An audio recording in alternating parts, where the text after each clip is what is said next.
پیغمبر علیه الصلاة والسلام مبارک د یو حدیث شریف هغه مفهوم داسې آسان درته ویم. هغه مبارک فرمایي چې د انسان په بدن کې 360 جوړونه دي.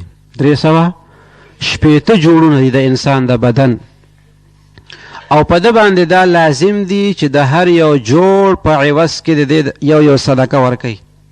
یو صدقه دې ورکوي د هر جوړ په عوض کې. نو څه مطلب شو؟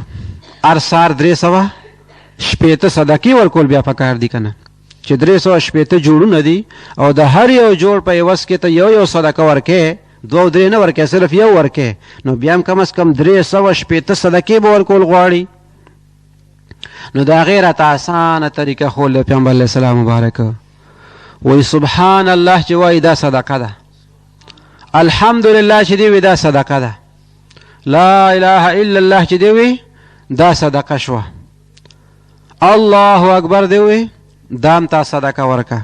نو بس سبحان الله، الحمدلله، لا اله الا الله، الله اکبر دا وایه، صدقې دې سوا کېږي کم ځای ته ورسېده خبره.